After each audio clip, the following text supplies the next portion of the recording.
Quay to Reverend Ed Trevors and Church Without Walls. This is a public one. I had just left the group. It's 10:16 in the morning West Coast time. It is the 13th of December 2024. If you do not know me, I am the diary of a griever named John Weaver, which is me. All right. Shout out to Dr. Death. Sorry about the stuff you're going through, pal. Wish I could help on this one. Concerning about your mother. Hardest thing to do is losing family members left and right in your lifetime. And especially how close they are to you. I feel it in my heart and soul on these things. Kicks my ass. Trust me, walked the path too many times. Too many people I've lost. And pets. They say it gets better. I don't think so. Never did. I learned a long time ago when I was a lot younger, going through it. And yeah, I did die, and it changed me a great deal. Open heart surgery does that to a kid, 4 years old. Still got a scar in the chest, faded, but still there. Scar in the elbow, right elbow, where they had to go through the IV. Not fun. But going through the thing 3 times and coming back to life, no, not fun either. Different perspective scares the crap out of a kid, especially when he's starting to fear life and death at the same time.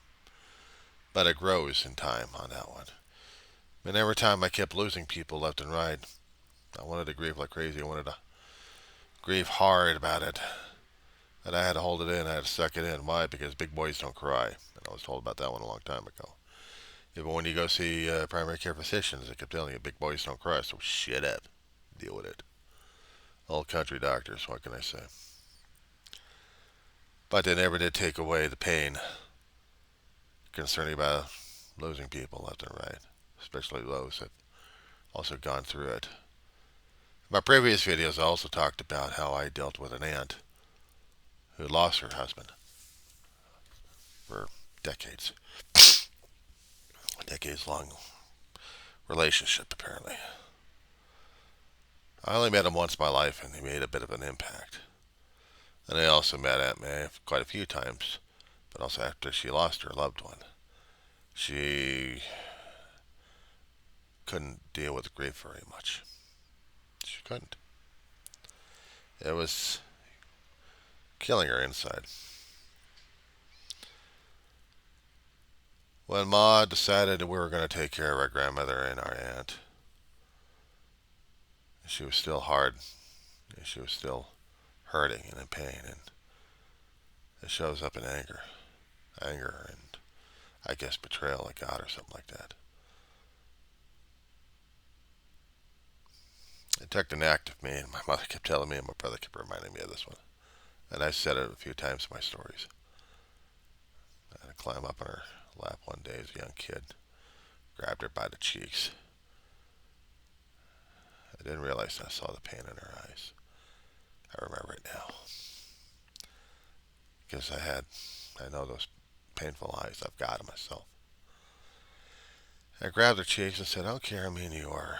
I will always love you. I guess in a way, maybe her husband was trying to reach through me to tell her, May, it's all right. I'm fine, and so are you. We'll be together soon. And maybe through me he was using me. I don't know. But just to make sure that she's all right through her short term with me and Ma. Ma was the caregiver to our grandmother and our aunt. Aunt May was the eldest of a sister.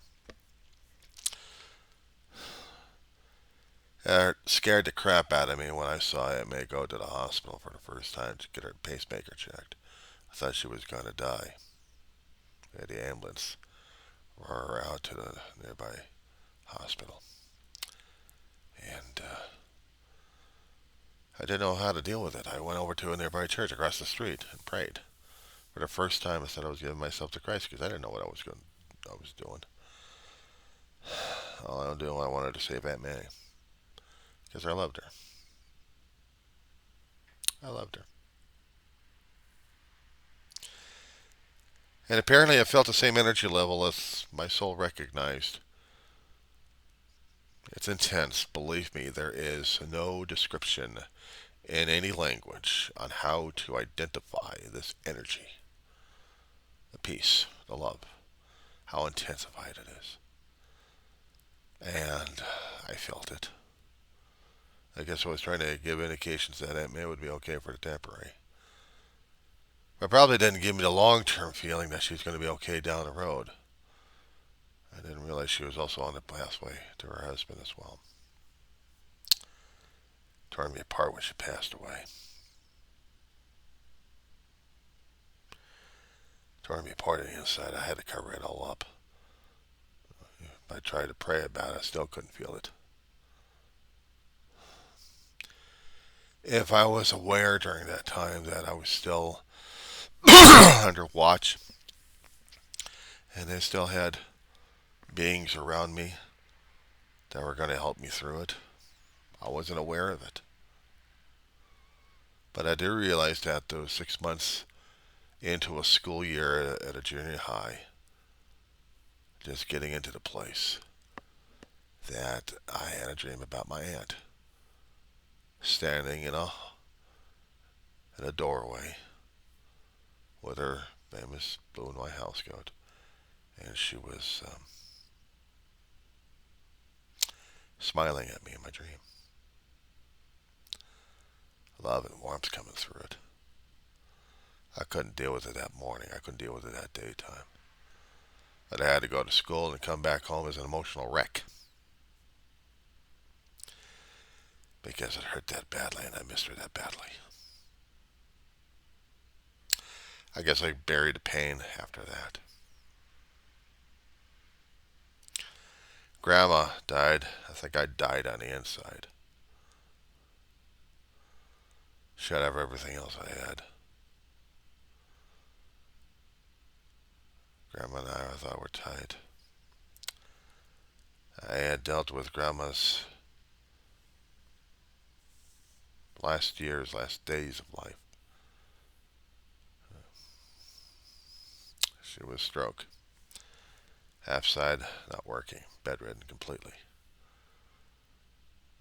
Challenge for a teenager to grow up losing the people he loves. But I turned myself off, I guess, inside.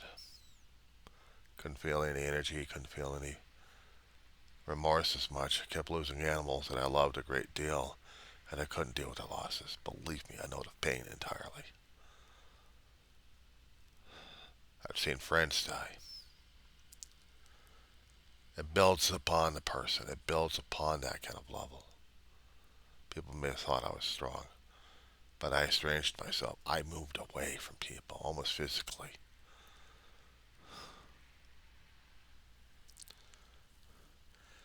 I had to go through other events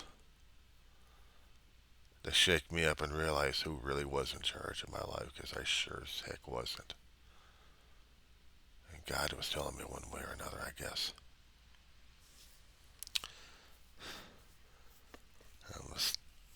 My videos will be telling you in a little more detail, but suffice it to say that last 11 years nearly, I had lost the closest people I actually had in my life. God took away, and I still grieve to this day. And I struggle for survival. Family members and friends, pets I consider as family members. They meant a damn to me. A great deal. So trust me when I know about how it feels to lose people left and right. Holding place. Shrine.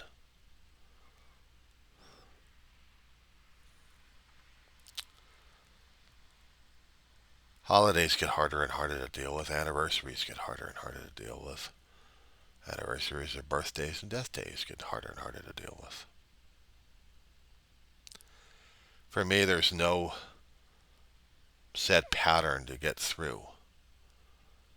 Sometimes it's minute by minute, and other days it's day by day. And trust me that when I was going through the chat logs today, through the service, yeah, I felt it. I felt it. It's not the peace and love, but yeah, some peace, yeah, but a hell of a lot of pain, a lot of anguish, memories, and residence. And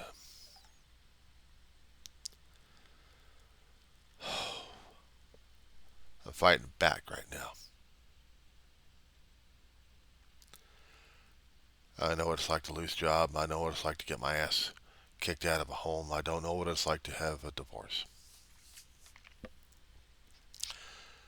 I know what it's like to lose people that I care about, and friends move away, and distant family becomes more and more distant.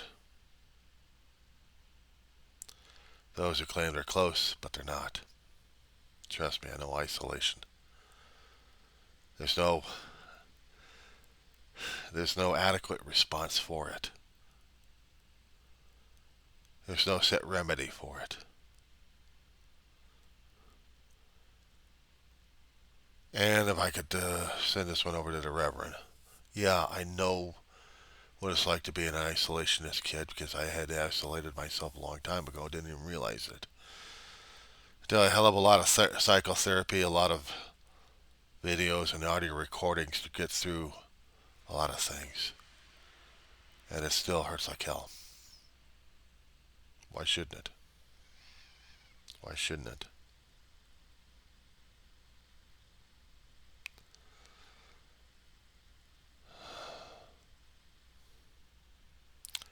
I've seen a lot more insanity happening these days. A lot more intensive pressure. Where anger's building up, bullies are created, and other things are happening right now, forcing us to make decisions, make choices, whether or not we're going to go along with the crowd and go thermonuclear at the same time, claiming one thing and yet be hypocritical. And the thing problem is, we're always hypocrites. I'm sorry. That's how I see it sometimes. We're hypocrites. Maybe God and Christ are trying to tell us through teachings of how not to be.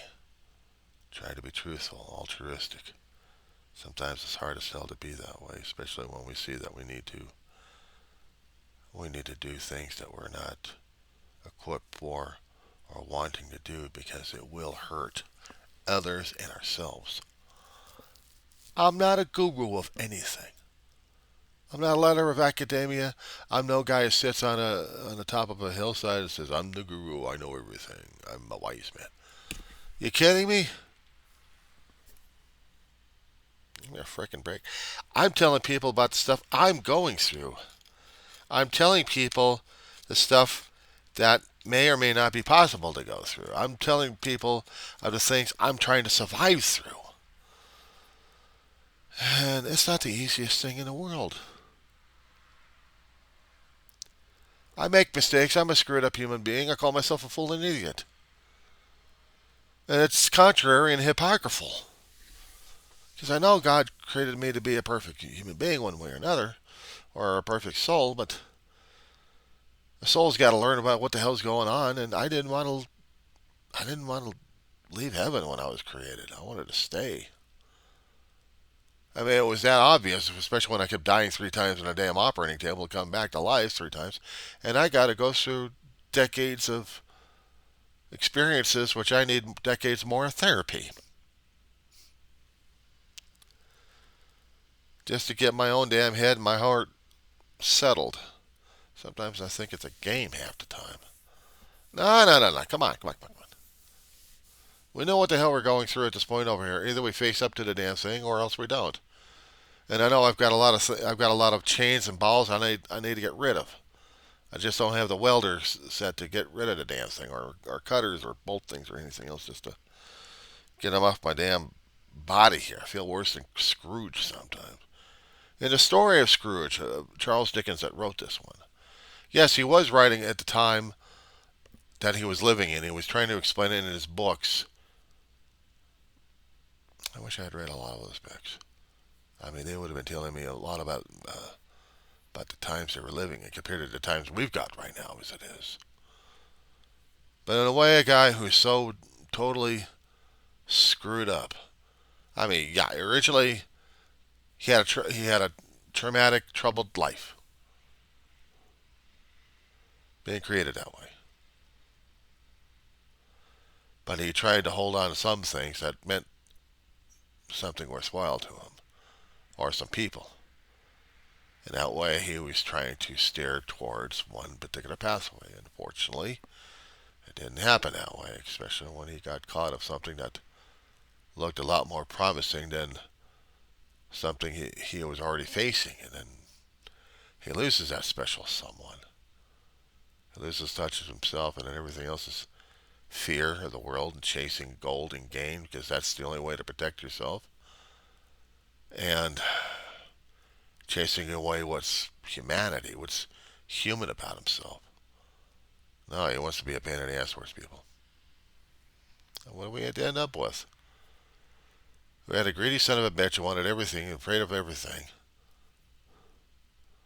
And he sees his partner and so-called friend regretting all the decisions he's made in life. And he's telling Scrooge, don't be this way. Problem is, Scrooge has already been that way. He just needed a godshot and a kick in the ass. And Tiny Tim was a kick in the ass. But it was the memories and imaginations. And maybe a message in there somewhere about what really matters. Something we have to keep taking in stride and taking into account. I have to be reminded of it. At times like this, I pray for all three ghosts to visit my ass. I'd welcome them. I'd welcome the ghost of Christmas past, because I could be a blubbering idiot at this point over here and crying over everything and wailing over everything. Because of all the things I have left and lost, but all the things that mattered most to me, I am still haunted by it. The reasons why I keep doing the videos and audios, because I am a haunted man. But maybe I welcome that kind of haunting, because I still need the pain. I still need to be reminded of the saying in grief that pain is loved, not expressed. That still remained. So maybe in intensive pain and intensive crying I do, I am reminded of those I loved, grieved to care a great deal about. Oh, I can't say the words right. I'm living with a dog right now who's going to be on her borrowed time, or just about on borrowed time, and I'm mourning every single day, but I'm thankful and grateful every single day, and I'm trying to make her days as comfortable as possible. The only family member I care about right now. So I know how that feels.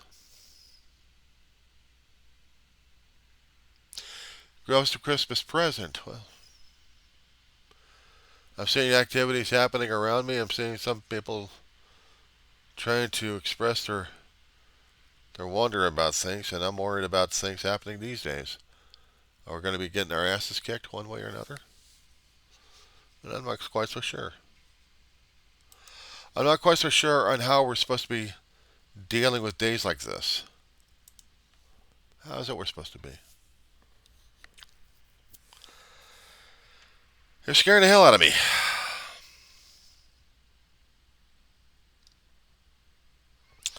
They're scaring the hell out of me. How am I not supposed to be? I'm supposed to be scared. I'm supposed to be frightened, and I get pissed off about it. It's no wonder I felt like some of the followers of Jesus when they're at the Garden of Gethsemane, when Jesus was selected and then targeted, and then one of them wants to hack off an ear, saying, "Back off! You don't touch the master." Christ is telling him, "You use that sword, they're going to use it on you one way or another. You don't need it." Unfortunately, my big brother, if he was there, he wouldn't be backing off. He'd fight. But he'd fight smart, though. I can't stand bullies because I've been bullied.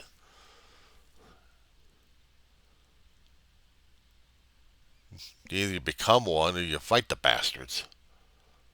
I'm not part of the crowd, so I fight the bastards. If I'm going to get injured, I'm going to get injured. I'm going to get my ass kicked.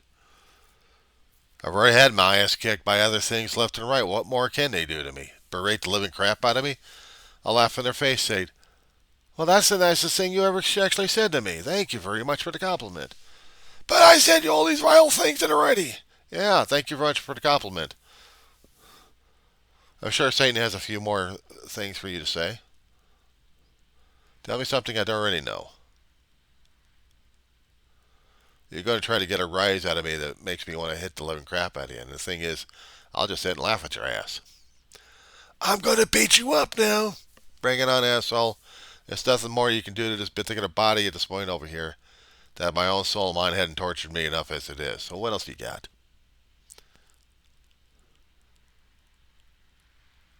No, I'll look the bully in the eye and say, "Bring it on, asshole.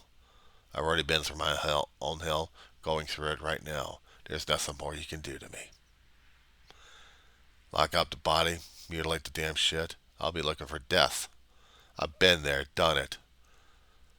And if I'm worthy, fine, I'll go. But if not, I stay here and continue to fight. You don't like it? Bite me, asshole."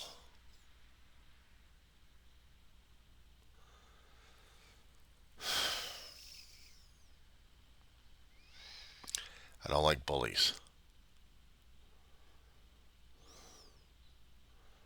I don't like people treating me in that situation.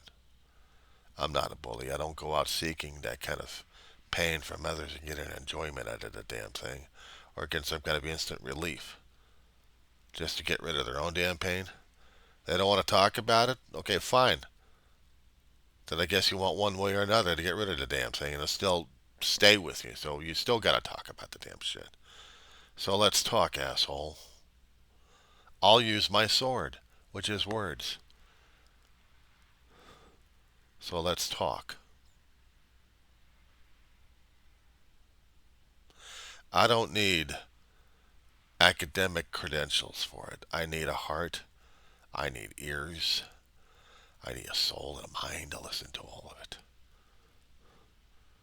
If God uses me this way, then He uses me this way. If not, I'll use myself if I have to. I'll try. That's all I can do. Let's do the best I can. Get out of myself. That's what hurts me the most of not getting an opportunity to do so, you know? Not getting that kind of opportunity. I want that opportunity. And I'll be asking too much from a simple request. I know that. I'll get myself buried alive with a damn avalanche or a tidal wave. Yeah, but I give it a shot. Learn how to swim in a tidal wave. Surf it. Avalanche. I don't know about that one there. Earthquakes, sinkholes. Oh yeah, they're fun, aren't they? Suck you right in. How about get picked up by a damn black hole and sucked into a gravitational vortex? Go ahead. My atoms could use a break from each other. Perspective. context. That's what you got to put it into. All right. That being said, guys, I'll see you on Saturday. This will be getting posted on the community page of the Good Reverend and Facebook.